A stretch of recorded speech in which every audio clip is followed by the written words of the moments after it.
¿qué tal? Muy buenas noches, sean todos bienvenidos acá a las 8:45 en este jueves lluvioso y atípico, un apagón general en varias zonas de la ciudad capital de Guatemala, bueno, específicamente en sector de zona 10, zona 9, zona 14, algunas áreas de la zona 11, ha habido un fuerte apagón, así que no somos ajenos a la realidad de este país y por supuesto, pero el compromiso es llevarle siempre todo el análisis y acá nuestro equipo pues ha estado siempre al pie del cañón para poderle brindar a usted información oportuna y pues bueno, usted se va a estar preguntando qué ha pasado en la ciudad. Ha pasado precisamente un apagón derivado de esta fuerte lluvia que ha caído este jueves en la tarde-noche en el país. Pero bueno, saludamos como todos los jueves, ahora no en el set, ahora desde su casa a Cristian Castillo. ¿Cómo estás?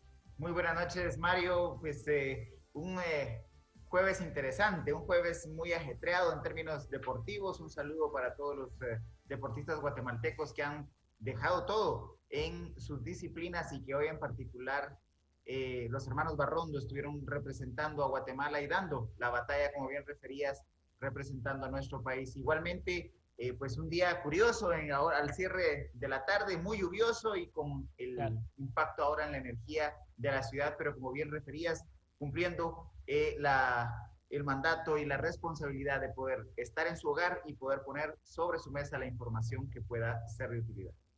Por supuesto, y por eso abordamos temas de coyuntura nacional. Esta noche vamos a abordar dos temas. Vamos a hablar acerca de la agenda postergada en el Congreso de la República, los temas que no logran avanzar. Eso será en el segundo segmento. Vamos a hablar con diputados qué está pasando en el Congreso, que no se sesiona, no se convoca a plenarias y pues bueno, hay muchos temas rezagados pendientes de discutir. Ese será nuestro segundo tema de la noche. Pero entramos de lleno al tema con el que arrancamos esta emisión de las 8:45, los riesgos de la conflictividad social y todos los problemas, la inestabilidad, la ingobernabilidad en Guatemala, un tema recurrente que cuando uno habla de inestabilidad e ingobernabilidad, pues se pudiera hablar en cualquier año y en cualquier época del año, porque pareciera que el país está en una constante crisis, no de ahorita, de varios tiempo atrás. Y para hablar precisamente de esto, hemos invitado esta noche al doctor Luis Fernández Molina, ex magistrado de la Corte Suprema de Justicia, y también al doctor Mario Fuentes de Estarac, analista político y experto en temas constitucionales y temas también de la política guatemalteca. Muy buenas noches, bienvenidos a ambos. Buenas noches, Mario y Cristian. Muy buenas noches. Iniciamos, licenciado Fernández. Cuando hablamos desde la ciencia política de la ingobernabilidad, pues hablamos de la poca capacidad de las instituciones estatales de poder atender las crisis y las demandas sociales en el país. Específicamente en estos últimos días hemos visto una indignación generalizada por la forma en que se ha gestionado la justicia, específicamente temas vinculados a la investigación criminal. Estamos teniendo una baja gobernabilidad precisamente por esa incapacidad del Estado guatemalteco de garantizar justicia pronta y cumplida a los guatemaltecos. Sí, la justicia siempre ha sido de las instituciones de las que peor nota han sacado. Siempre ha habido quejas en contra de la justicia, muy lenta, muy parcializada, etcétera.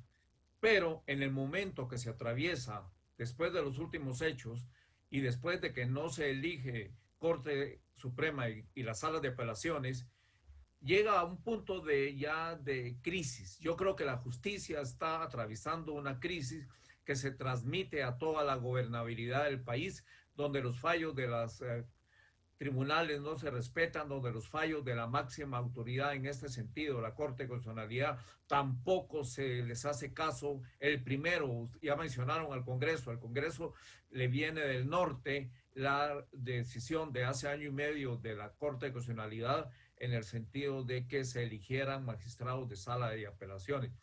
Tampoco a los demás autoridades ya se les hace caso. Hace una semana vimos cómo perseguían a unos policías en Huehuetenango y fueron vapuleados. Ahora tenemos noticias de San Antonio Suchitepeque, donde encierran a policías. Hay que mandar policías para que cuiden a los policías, estamos llegando a un estado de ingobernabilidad sumamente preocupante, pero falta el liderazgo en el país. Digo liderazgo a nivel de instituciones, a nivel de ejecutivo, a nivel de legislativo, a nivel de instituciones como el Ministerio Público. Se habla de la institucionalidad, pero la propia institucionalidad establece parámetros. Por ejemplo, para despedir a una persona que tiene un cargo fijo, se necesita incoarle un proceso, darle derecho de defensa.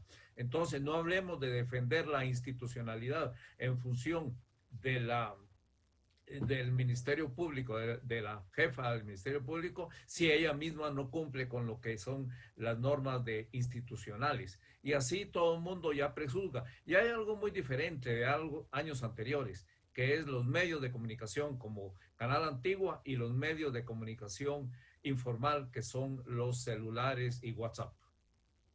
Ahora bien, doctor Fuentes de Starac, digamos, yo hacía referencia en que cuando uno habla de conflictividad social e ingobernabilidad, esa frase es aplicable desde que yo me dedico a esto, desde el año 2000, 2001, 2002, o sea, pareciera que el país se encuentra siempre en una permanente crisis. ¿Qué nos ha pasado, doctor? No supimos, después de la firma de la paz, después de la cruenta guerra, entablar las bases hacia un Estado de derecho sólido. ¿Qué ha pasado en estos últimos 20 años? ¿Por qué, digamos, estamos en pleno siglo XXI? Y ojo, con el punto de inflexión de esta terrible pandemia, todavía Guatemala con focos de conflictividad por los temas que usted quiera, salud, economía, temas sociales y todo lo que derivan la conflictividad social. Sí, Mario, muy buenas noches a los televidentes de Canal Antigua. Buenas noches, Cristian. Buenas noches, Luis. Mire, esto lamentablemente hubo un vacío desde que la constituyente aprobó la Constitución de 1985, porque si bien se abordaron temas que eran críticos en ese momento, como era el tema de los derechos humanos, el tema de la autoridad electoral, se dejó en un segundo plano, nada más enunciado todo el tema de la construcción del Estado de Derecho. Consecuentemente, pues, ese vacío se mantuvo durante los primeros años de la democracia institucional, hasta que llegamos a la firma de los acuerdos de paz, en donde, pues, hubo una distensión, hubo digamos, un momento, yo creo que estelar, ¿verdad? 1996 al año 2000, en que se empezó a dialogar. Yo recuerdo, se formó la Comisión de Fortalecimiento de la Justicia, de seguimiento, de apoyo al fortalecimiento de la justicia. Salieron ahí leyes importantes como la ley de la carrera judicial, la ley del servicio civil del organismo judicial. Fueron el pacto fiscal, fueron 4 años, pero desafortunadamente el año 2000 entra el gobierno de Alfonso Portillo y ahí se acabó todo, ¿verdad? Se dijo que no se iba a respetar el pacto fiscal que se había hecho del año 2000 y empezaron a haber esas divergencias, esas diferencias que empezaron a redundar, pues obviamente, en el agravamiento de la conflictividad social, digamos, el constante roce entre las distintas fuerzas políticas, y en fin, empezamos a generar una serie de disensiones y desavenencias hasta llegar a lo que estamos en este momento, ¿verdad? Una conflictividad, pues, que está preocupante, ¿verdad? Incluso está, pues, poniendo en tela de juicio lo que es la gobernabilidad del país, la estabilidad institucional, y lejos, ¿verdad?, de haber una concertación, un acercamiento, una convergencia para ver cómo solucionamos los problemas, ¿verdad? Por el contrario, pues siguen esas posiciones antidialogales, intolerantes, totalmente, que llevan ¿verdad? A situaciones que estamos viviendo, ¿verdad? De focos digamos, de ciertos estallidos sociales o incendios sociales que la misma fuerza pública no está preparada porque no se le ha preparado en toda la actividad preventiva, ¿verdad? Sino que nada más en la represión del delito como tal y consecuentemente pues no puede manejar estas manifestaciones, protestas que se están dando, que están degenerando también por ejemplo, esto de que no se pague la energía eléctrica, o sea, ya son necesidades o intereses muy específicos que tienen algunos de los grupos que aprovechan, digamos, las protestas, las manifestaciones legítimas para, pues, llevar jalar agua a su molino. Entonces, pues es preocupante, ¿verdad? Que estemos en esto, porque esto puede desbordar en situaciones más complicadas, violentas, ¿verdad? Ha ocurrido en otros países en América Latina, Colombia, Chile, Ecuador en su momento, ¿verdad? Que desbordaron estas manifestaciones, una violencia inusitada y bueno, esto provocará más, digamos, más tensiones que ninguno Licenciado queremos. Fernández, licenciado Fernández, en la línea del planteamiento del doctor Fuentes de Starac, hay un malestar generalizado en la sociedad guatemalteca respecto concretamente del organismo judicial. Estamos por llegar a 2 años con una Corte Suprema de Justicia y Cortes de Apelaciones en un periodo extendido. Las recientes decisiones dentro del Ministerio Público han generado precisamente y han atizado ese malestar ciudadano. El día de hoy mismo se prohíbe o no se permite levantar el derecho de antejuicio a una serie de funcionarios del organismo judicial y de otras altas cortes o de otros altos tribunales del país que han sido señalados en la intención de poder también inmiscuirse e influir en la elección de las cortes. Todo esto en su conjunto lleva a un malestar generalizado y lleva a que en este preciso momento hayan demandas ciudadanas de renuncias de altos funcionarios del Estado y igualmente esto se empieza a extender a otros temas vinculados a la economía. ¿Hay salida en el corto plazo a una crisis como la que se ha venido profundizando en el tema de justicia, licenciado Fernández?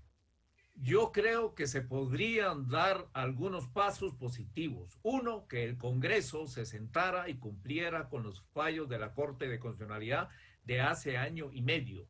Sentarse realmente año y 4 meses, de febrero del 2020, sentarse y elegir a los magistrados de la Corte Suprema. Sería un primer paso, acaso insuficiente, pero todavía a tiempo para enderezar un poco esa percepción pública que está totalmente por los suelos, porque nos quieren también engañar con la idea de que hay inversión y que la macroeconomía en Guatemala es boyante. Claro que lo es, con todos los migrantes que están aportando miles de millones de dólares mensualmente. Por favor, si esto es lo que sostiene Guatemala, no es la producción interna. La producción interna es puramente de consumo. Ahora, ¿qué pasos se tienen que dar? Yo creo que si no se dan esos pasos de aquí a 2 años, que va a haber elecciones generales, vamos a tener unas elecciones como las de Perú, como las de Chile, que el pueblo ya comunicándose por WhatsApp y por cualquier otro medio y viendo programas como Canal Antigua y oyendo la radio, ya va a tener otra perspectiva, otra percepción de la situación. Y va a haber unas sorpresas en esas elecciones, que va a venir un Pedro Castillo en la mano con una reforma electoral, que en parte hay que pensarlo, es necesario, primero para evitar la politización del organismo judicial, que sean los diputados, algunos correctos, otros corruptos y todos, la mayoría políticos, vayan a ser quienes elijan a los magistrados de la Corte Suprema y de las 150 magistrados de las Cortes de Apelaciones.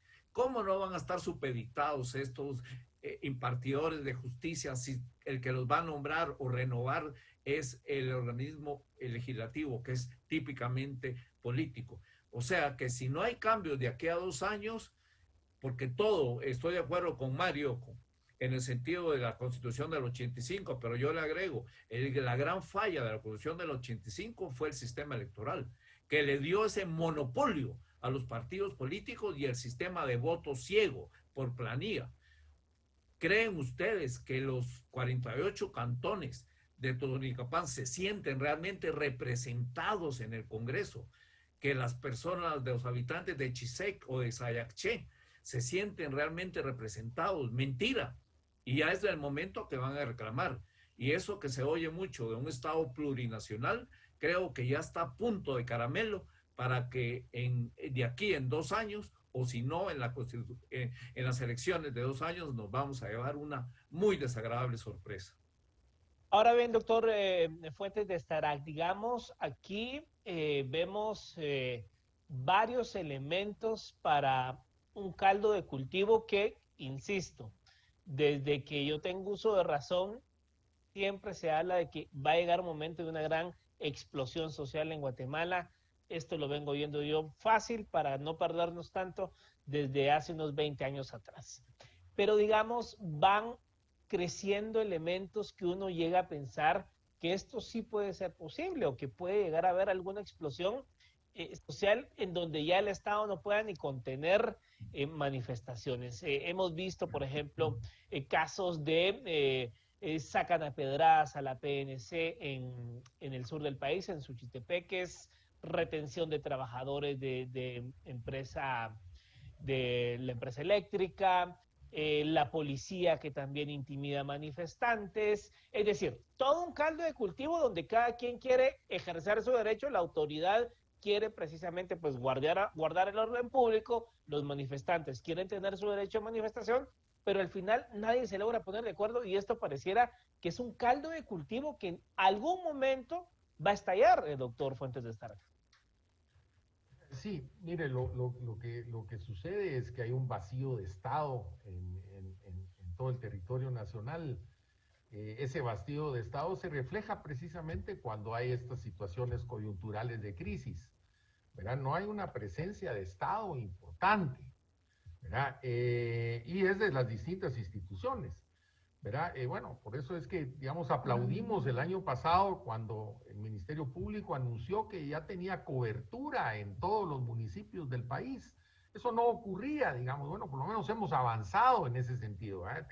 Teníamos una cobertura del 30% del Ministerio Público y ahora pues hay una cobertura del 100% igual que el organismo judicial.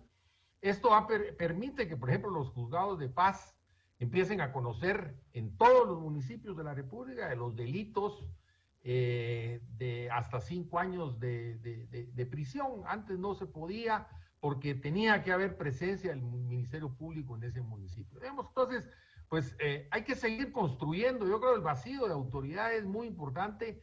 La gente empieza a ver que hay un respeto a la legalidad, porque si no, están viviendo, digamos, en la pura situación de facto, pues, en que ahí se hace justicia por propia mano. Eso desde ningún punto de vista es recomendable. El acceso a la justicia es una cuestión fundamental. Ahora tenemos que trabajar en todo el tema de que no haya también denegación de justicia, o que haya una justicia que no sea percibida, digamos, como, digamos, imparcial, como independiente, y ahí es donde está precisamente un poder judicial que tiene que dar esas garantías, ¿verdad? La clase política es gran responsable de todo esto, ¿verdad? Luis hablaba de la cuestión electoral y de partidos políticos. Bueno, en lugar de dejarlo consignado en la Constitución cómo debe estar constituido un Tribunal Supremo Electoral, lo dejaron una ley electoral y de partidos políticos que la viven manoseando una y otra vez, ¿verdad? Y entonces avanza y retrocede. Ahora tenemos una pésima ley electoral y de partidos políticos que la vimos operar en el año 2019 y que generó una gran decepción, ¿verdad? A los guatemaltecos. Esa reforma se hizo en el año 2016, verdaderamente una pésima reforma que tiene que revertirse antes del proceso electoral que se viene, ¿verdad? Esto tiene que trabajarse. En fin, tenemos un Estado de Derecho en crisis, ¿verdad? Pero crisis significa no solo peligro, sino que significa oportunidades. Yo creo que debemos aprovechar las oportunidades. Ojalá la clase política entienda, ¿verdad? Que si no hace los cambios y no impulsa los cambios que la sociedad guatemalteca necesita, pues simplemente los vamos a barrer, pues, porque Ahora, ya no puede seguirse en esta situación de impasse. licenciado Fernández, usted hacía referencia a un caso que hoy hizo noticia y es el de San Antonio Suchitepeques, en donde ya la población rechaza incrementos a la tarifa de la energía eléctrica, puesto que en pandemia estamos todavía empezando a vivir los impactos de un 2020 en donde la energía eléctrica se subsidió por parte del Estado y en algunos casos se pudo transferir hacia futuro las facturas de los servicios, principalmente durante los meses en donde hubo cierres totales o por lo menos en fines de semana, y esto pues trasladó hacia futuro los gastos de la energía. Hoy vemos a un municipio ya que empieza a entrar en crisis, que rechaza el alto costo de esto y obviamente empieza también a identificarse una falta de respeto a la autoridad pública. Vimos cómo los pobladores, además de trabajadores de la empresa específica, pues agredían y prácticamente ponían en jaque a las autoridades públicas. ¿Qué queda en cuando un Estado no funciona y la economía empieza a apretar el bolsillo de la microeconomía, sobre todo la economía familiar? La economía sigue y va a seguir apretándose. Pongo otros ejemplos, Mario. Uno es, ayer los taxistas y transporte exigieron al gobierno que derogara el acuerdo donde obligaba al seguro de todos los medios de transporte. El gobierno tomó un paños tibios, lo prorrogó por 6 meses. Pero yo quisiera ver el final de ese pulsito, ya que estamos en Olimpiada, como que fuera una competencia. ¿Quién gana esa competencia? Si en 6 meses se va a mantener o no se va a mantener. El contrabando ya es incontrolable, el contrabando en Guatemala. Allá lo que mencionaba en Huehuetenango de esos agentes de la policía que fueron retenidos y vapuleados para que no estuvieran investigando sobre coyotes para migración. O sea, hay una crisis grave de Estado y entiendo lo que Cristian dice en el sentido que esto lo hemos venido oyendo desde que tenemos uso de razón. ¡Hala! Está fregada la cosa. Ya me imagino desde la época de Idígoras Fuentes que fue cuando, ¡hala! Está bien fea la cosa. Y después en la Ríos Montt y todos esos gobiernos que se dieron y que Vinicio Cerezo y que le van a dar golpe a Vinicio y después que vino Serrano, siempre hemos escuchado las mismas campanas lúgubres que dicen algo malo va a pasar, pero creo que ya llegamos a un punto porque la crisis ya es insostenible, la economía, la falta de trabajo, ya no pueden las familias sostenerse ni tener una esperanza, que era lo que antes lo mantenía en ese sentido. A eso se agregó, que se ha comentado muy oportunamente como punto de inflexión, la pandemia, que eso nos vino a terminar de ahorcar y sus efectos todavía no los hemos sentido. Pero que ya no sea un viejo clamor, un grito, un canto de la llorona, qué feas están las cosas, esto qué va a pasar, Mejía Víctores, qué va a pasar con Vinicio, qué va a pasar. No, ya creo que llegó un punto en que sí tiene que resolverse. Ya la población está más informada o mal informada, si quieren verlo, pero en todo caso tiene acceso a estos medios de información. Y ya es insostenible. Ya las decisiones del Congreso que en forma olímpica desprecian las resoluciones, dice uno, ¿qué pasa? O las propias autoridades, el Ministerio de Gobernación, perdón, para la Dirección de pasaportes de migración. ¿Qué es lo que está pidiendo? El boleto de ornato, por Dios, pero si no acaba de decir la propia CC que no es obligatorio, que no se debe exigir. Entonces uno dice, ¿en dónde estamos parados? Realmente en una anarquía legal y de liderazgo, porque no hay que confundir caudillismo con liderazgo. Al caudillo se le teme, al líder se le sigue, se le admira, y eso nos hace falta en Guatemala a nivel ejecutivo y a nivel legislativo. Y más Ahora, judicial.